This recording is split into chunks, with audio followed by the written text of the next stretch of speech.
I told my sister she can't come to my wedding ceremony because of her Tourette's tics, and now she's calling me ableist and acting like I cut her off completely, but I just want the wedding I've always dreamed of. I, 28F, am getting married to my fiancé Max, 25M, this summer. My sister, who I'll call Megan, 32F, has pretty serious Tourette's. Certain physical movements and saying ha ha ha are her most common tics, but there are others as well.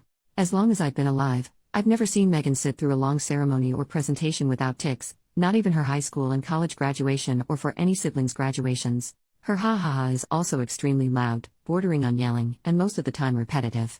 I have involved and invited Megan to every aspect of the wedding, the rehearsal dinner, the bachelorette party, and the reception, except for the actual ceremony. My fiancé and I are writing our own vows, and I just want to hear him say them without interruption.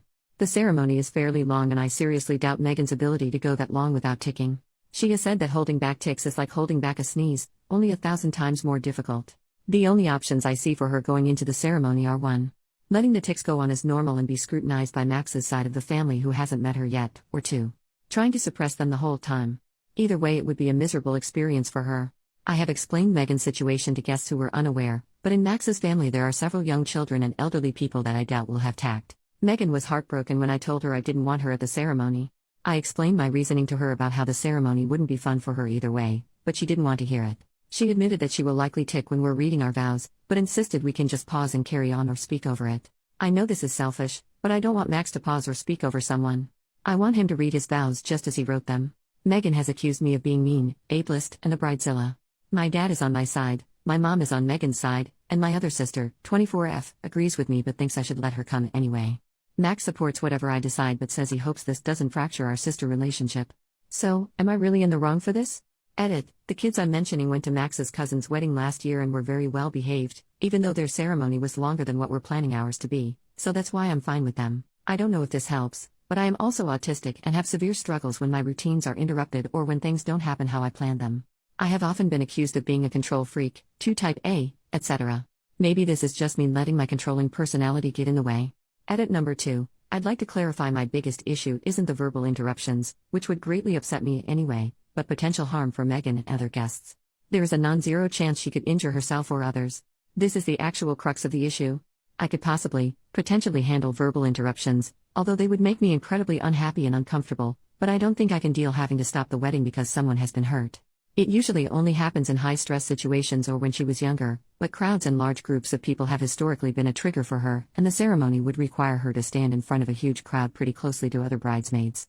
It's happened only a few times in the past year, which should make me feel confident, but I feel like the anxiety has just been growing and growing, and I don't know how to stop it other than making sure there is a 0% chance it could happen. Even though she said she could deal, she has a history of either underestimating or minimizing how bad her tics would be. She said she could handle her stressors and manage them but whacked me in the face at a funeral a couple years ago. She says she can handle the wedding, and I'm truly sorry if this is ableist, but I simply don't believe or trust her anymore. She is either not being truthful with me or herself about how bad the tics can get. Sorry for so many edits. But I did not mean to communicate that I was ashamed of Megan or cared if Max's family did not approve of her. If that was true, I wouldn't have her at any parts of the wedding since those family members will also be there. Based on her previous reactions to similar situations, I assumed that kids staring would upset her, not me. Stress is a trigger for her. But people in the thread were right about how it wasn't my place to assume and dictate how she would feel, and I messed up on that part. It's hard to balance when Megan does have a history of downplaying or underestimating how bad things could get. Minor update: I called my dad to double check, but there is a nursery room in the church where people can watch what's happening in the church live on a TV inside. I hadn't known about it because it wasn't there when I was a kid, but it will definitely be on my list of proposed compromises when I speak with Megan. I want to address some frequently asked questions. Why didn't you suggest a compromise, such as Skyping? I genuinely did not think of them. I struggle with rigid thinking, and often categorize things as an absolute yes and no without thinking of any options in between. The suggestions for compromise have been very helpful, and I will bring them up to Megan. How would you feel if you were disinvited because of your autism? If the reasoning was sound, such as they believe the environment would lead me to have a meltdown, then I would understand.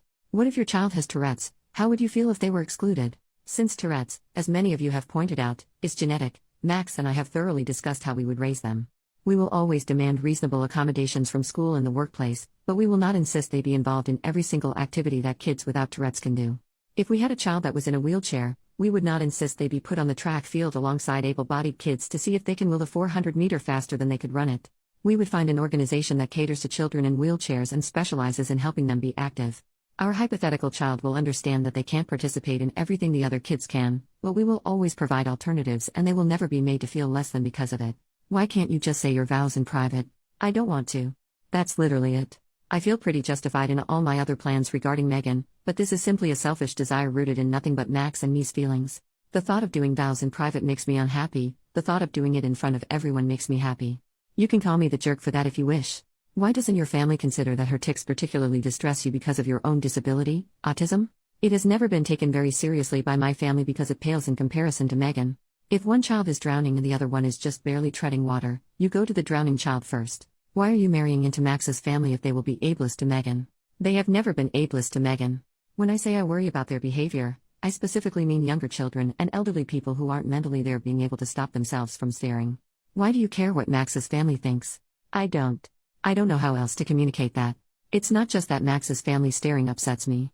The real issue is that when they stare, it upsets Megan, which stresses her out and increases the likelihood of her titching. That stress can trigger a violent tic, putting her at risk of harming herself or others. There is also selfish option 2, where it causes a verbal tic and the consequence is just me being upset. If the kids are well behaved at the other wedding you mentioned, why can't they be told by their parents on how to behave at this one? And now we come to the FAQ that renders the 2 previous ones completely irrelevant. You were right, I was wrong. I was catastrophizing. I don't care if that's not a word. Several people have pointed out that beyond their parents' ability to instruct them, they may have disabled people in their class or their lives they see often. I was projecting my own personal experiences because children rarely, if ever, don't stare at Megan when she is titching. However, I honestly realize that there's a big difference between a kid who has been prepared from conversations from their parents and know what to expect, versus kids who see some random lady yelling in the supermarket and their mom snaps at them to stop staring. In my mind, all kids were the same. I would also like to clarify that I'm upset about her verbal tics because they affect me. I'm sensitive to loud and unexpected noises, which is exactly what her tics are. Most of the time I push down my negative reactions, but if it was just us alone in the room I would still be distressed by her tics. What are her violent tics? The 3 main ones I know of are the elbow, stomping, and flailing her arm. Stomping and flailing her arm are just normal motor tics that people are sometimes caught in the crossfire of. With the elbow, she's explained she must elbow someone or something.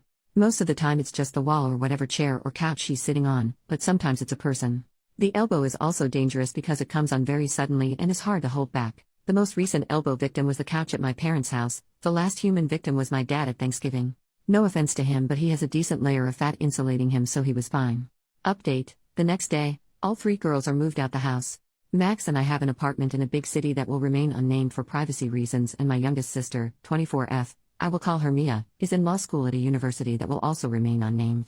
We're both in relatively drivable distances from our hometown, where Megan and our parents live. It's a small town where everyone knows everyone type of deal, and Megan attended a community college where she was already known by the professors and student body. While Megan lives on her own, she is very reliant on our parents. She has never even attempted to get a driver's license because of the possibility a tic could cause her to swerve, reasonable in my opinion, so my mom drives her to and from work every day. This is not me looking down on Megan in any way for not attending a 4-year big name like Mia and I, or for needing extra help from our parents, because she does need it. This is to explain that Megan and my parents, particularly my mom, are very close. In my opinion, my mom does things for Megan, mostly interpersonal conflicts, that I think she can handle on her own. Megan rarely communicates directly with Mia and I. Instead, our mom usually calls us and says Megan wants X or Megan mentioned she felt Y. Our fight about the wedding was one of the few real discussions we've had without mom mediating. So the first person I actually called was my mom and not Megan. I told her that Megan and I are both grown adults who are capable of handling ourselves. I said I will not take anything into consideration other than what comes directly from Megan's mouth. If mom tells me Megan is upset, I will disregard it. I got pretty frustrated when she steamrolled over my request and threw in her face that I'm the one paying for the wedding, not her and dad, which I regretted. I said I'm willing to work something out with Megan, but if they refuse to communicate or try to disrupt our conversation, all 3 of them will be disinvited. I reminded her Megan was an adult and hung up. I won't copy and paste the exact text I sent Megan, but here are the main points. 1. It was not my intention to hurt you, and I'm sorry. Please let me explain. 2. I want to talk, not text. Things are too easily misconstrued. 3. Your verbal tics have never been a problem for me. I didn't mean to make you feel ashamed of them. I don't want you to feel like we can't talk. The wedding ceremony is a one-time thing I can explain if you call me. 4. Mom and dad are not present in the room when she calls me. I have already called mom and told her to stay out of my business. I want to talk to her alone, and breaking my trust on this will have serious consequences. 5. A list of 2-hour blocks in the next 3 days I'm available to have a conversation. And 6. I love you. She responded picking one of the times tomorrow and nothing more, but I'm hopeful we can work this out. Second update, one more day later, I called Megan this morning. I'll summarize our conversation, excluding any verbal tics. It's very, very, very long, and all names are fake for privacy reasons. I will refer to myself as Michelle. 1. I told Megan I was sorry I hurt her feelings. 2. Megan said it was especially mean because I know how sensitive she is about weddings and that they're a sore spot for her. 3. I'm bamboozled. I informed Megan that I was not aware that weddings were a particularly sensitive subject for her. 4. Context. Megan and I are at the age where pretty much everyone is getting married, more so for Megan because she lives in our small hometown. Plenty of women and one man she considers close friends did not invite her to their wedding at all. She works at a boutique and has even encountered friends shopping for jewelry for weddings she wasn't invited to, but I didn't know that last part. 5. Megan does not believe me. How can I not know how upsetting it is when she and my mom have repeatedly mentioned the exclusion to me every time it happens? 6. My answer, well, you never told me you didn't get invited and you were sad about it, you just told me you weren't getting invited. 7. Megan says it's pretty easy to figure out and thinks I'm being purposefully obtuse. I was supposed to pick it up from context clues, the fact that she even said it, her tone when she said it, how many times she mentioned it, and apparently, literally everyone else had. 8. Megan cries. I don't know what to do. I just wait until she stops. 9. I remind Megan that I struggle interpreting things like that. This line is from Max, who I consulted, but he was not in the room. I told her that just like she needs some accommodations for her Tourette's, I need accommodations for my autism, and she has to explain things to me, especially feelings-related things, because I need that extra help. Here's a brief interlude you can skip if you want. Megan, you need someone to explain crying to you? Me, this is the first time you've cried about it to me. Obviously I know what crying means, I'm not a complete dummy. Megan, I didn't say you were a complete dummy. Me, I felt like it was implied. Megan, you just told me how bad you are at understanding implications. Me, I can still guess. Megan, well your guess is wrong. I concede to her but repeat what I said about needing some things explained to me. You said we didn't need to do that anymore. Only because Aunt Marnie was such a BTCH about it. Context, when I was 15 my dad's sister came to live with us and help out. Around this time I verbally expressed my need for clear explanations and she was so annoying. Example, she'd stop at a red light and huff, and then turn to me in the backseat and say slowly, that means I'm annoyed, like I was a toddler or something. My parents and sisters attempted with good faith and told off my aunt when she was being condescending in front of them, but they never quite caught on to what explanations I needed or didn't need. I just got tired of correcting them and announced I was fine after about 6 weeks or so. Max is very good at explicitly stating his feelings because his mom is a therapist. The whole family is very communicative and verbalizes their emotions. I didn't know you were that upset about it. I realized Megan did not know for the same reason I didn't know weddings upset her. I never told her. Plus, her tics were about at their height when this was going on, and I absolutely don't blame her for not being observant, especially as I do not have typical tells of neurotypical people when they're upset. Now I explained to Megan my idea of the nursery room and live streaming it to her so she can see it. The next accusation from Megan, you're ashamed of me just like friends are. You think I'm embarrassing? I say no, if I was ashamed I wouldn't invite her to anything at all. I tell her I didn't want her at the ceremony specifically because the sudden loud noises really will distress me. Especially in a typical setup where the bridesmaids are behind me and I can't see them, so I won't even have a warning that it's coming. She says fine in a tone that I am able to pick up on, and I ask her if this is how she really feels, because if it's not fine she needs to tell me. I haven't even brought up the possibility of violence yet because that will make her even more upset. After a significant pause, she says no offense but she feels like I'm just saying this to hide that I'm ashamed of her, that her friends make lots of excuses like that too. I say no, but I understand why it looks that way because I have always downplayed my own issues when I'm with our family, something else Max coached me on / suggested to me. I said that if she thought I was lying she could talk to Max, his family, or any one of my friends who can verify my sensitivity to loud sound isn't recent. She says fine in a way that I interpreted as being more mollified, and then I said I'm worried about her violent tics. She seems more understanding but insists she can handle it. I try to gentle my voice as much as possible, but explain that anything above a 0% chance is unacceptable for me. She says it's not that bad, but her tone of voice and inflection is different. I interpret from this that she might actually agree with me but is not ready to admit it yet or doesn't believe what she's saying. I remind her that all of our family are historically bigger and that she works out a lot, which I admire her for. None of the family members really get hurt when she elbows because we're all around her size, but she has to be reminded that she's a 5 feet 10 inches muscular woman. I reiterate this and bring up one of my bridesmaids as an example. Direct quote, all of the other, our last names, would be fine but Mary is 5 feet 0 inches and 115 soaking wet. If you elbowed, she would go the heck down and I don't think she would get up. She laughs a little uncomfortably, but I'm not joking. I remind her of Nana's funeral where she said she would be fine and then ended up smacking me in the face. I said I know Tourette's can be unpredictable, but she's had 32 years to figure out her limits. I remind her that she has consistently misled me about how bad things will be. She swears this time it will actually be fine, that she knows herself better than I do, and it's condescending to assume that she's lying. She also reminds me Nana's funeral was years ago, saying she's improved, and I remind her that the last elbowing incident was months ago. I give up at this point. I'm so tired of her lying. She knows she's lying, I know she's lying, and she knows I know. I say fine. You can be in the ceremony if you say you can. But if you hurt someone during the ceremony, you will have to leave immediately. You will be disinvited from the reception. If they sue you, I will not help financially or help you find a lawyer. And I will cut you off completely and not speak to you anymore. You will not get to meet your nieces and nephews, ever. If you're truly willing to risk all that, then you must be truly confident, and I trust you. Otherwise, the nursery room is always open and you can watch on the TV. She doesn't answer me, but starts crying and says, how can I do this to her? This is the only way she'll ever be in a wedding in any way. No one else wants her but her own family should. It's not fair, and she just wants for one time in her life to be in a wedding. This is a lot of information to process for me, so I just kind of pick out one piece and blurt it out before I can process the rest as a whole. Why don't you think you'll get married? She says, are you delusional? Nobody would ever want to marry me. I know this is really insensitive, but I wasn't trying to be mean. It was just my first reaction, I didn't think over it. I just said flatly, Megan, you're being really stupid. This seems to shock her into silence. I continued, you're very smart, you're very pretty, you work out, and you're a good person. There are lots of people out there you haven't met yet that could be a great match, maybe even someone who has Tourette's too, so writing yourself off and preemptively giving up is incredibly dumb. She sighs and says, you don't get it. I say yes I do, that I never thought someone would understand me until I met Max. I tell her that she's stayed in our hometown her whole life, and there's a reason I didn't marry anyone from there. I did something off script, which surprised me, but I said I know she doesn't like big crowds, but she should come to city with me and Max, or just me. I said she should try and meet new people. She seemed taken aback and almost horrified by the thought, so I said something was probably offensive, sorry, and said, there's an 80% chance a homeless tweaker will be doing something way more disruptive than you at any given time. She got really quiet and didn't say anything, so I reiterated my points. I'm not ashamed of the tics in and of themselves, I'm worried about potential harm they could cause. The motor tics are self-explanatory, and the vocal tics will distress me and make me uncomfortable. If she wants to bet our entire relationship on her confidence that she won't motor tic and hurt someone, she can be my guest, but I'm done. She starts begging me. Why can't I get a bigger venue so the bridesmaids have more room, and place an inanimate object near in case she gets the elbowing tic? Or why did I pick so many bridesmaids when I knew she would be one and she would be crowded? Why can't I just say my vows in private? Why can't I just ignore her when she tics? Why? Finally, she said she felt like I didn't take her needs into consideration and planned the wedding without thinking about her at all. I snapped. I said, of course I didn't think of you, it's my freaking wedding.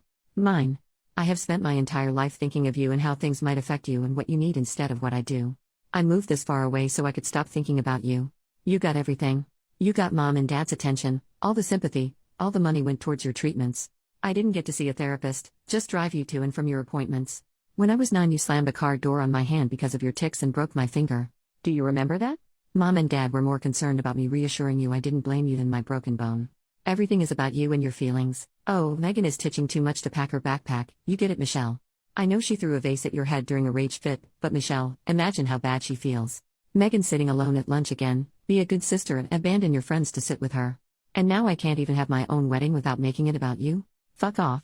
Megan was silent and then hung up. Something else that was brought up in the comments that has now been resolved. Yes, Max has feelings about my family dynamic but always allowed me to dictate it, both because he knows I like control and because he doesn't have much experience with disabilities. 95% of things, we offer feedback to the other if we think they need it, seek advice, discuss, etc. But for my family, he never really said anything except a variation of I support your decision. He said he would like to have input, especially as they will soon be his family as well and, hopefully, interacting with our future children. I can get annoyed because his mom's a therapist and uses therapy speak pretty regularly and it's been passed on to both her kids. Secretly, I think he thinks he's sort of an honorary therapist because he was raised by one and got treated by another. Earlier in our relationship when I was accepting his advice for family matters, he would say things like you seem to have an avoidant attachment style, probably from being ignored by your parents in childhood. I told him in no uncertain terms I did not care to be psychoanalyzed and that was that. We talked a lot, but the gist of it is that he has had opinions on my family and struggles with his instinct to protect me and his desire to respect my decisions. From now on, I am going to listen to him and take his opinion into consideration when deciding about family matters. He promised to stop the therapy talk and says that was more him being 21 and trying to impress me with big words. I have noticed he doesn't really do it anymore.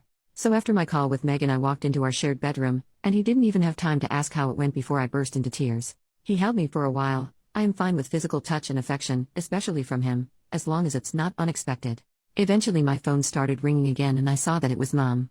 I told Max that I didn't want to talk to her, but if I didn't pick up it would become a whole thing. He just silently held out his hand, and when I realized what he meant, I put my phone in it. The conversation wasn't on speaker and I didn't really care enough to try and listen to what she said, and for the most part I don't remember what he said after telling my mom I couldn't come to the phone, just the beginning. Well, Michelle's crying too. I think you should be just as concerned about that. And the end. Yeah, well, my parents have said they'd more than happy to walk her down the aisle, so you think on that. I told Max about these posts and he was a little confused but supportive, and thinks it's funny how I've picked out names starting with M for everyone. I have not had any more calls from my family, but Max called his mother, very nice lady, and put her on speaker, and she reiterated she'd be happy to walk me down the aisle with her husband. So that is that for now. I find the anonymity very freeing, as well as writing down what happened, so I will update you all as soon as there is on. Third update, 3 days later, an update and goodbye. Max and I have officially disinvited Megan and my parents from my wedding. I'm getting lots of support and love from his family. I've got all the advice I feel I've needed, so I'm going to delete this account as it has served its purpose. I'll leave this up for a little while before I do it so people who are invested can see it. Thanks for all the advice and help.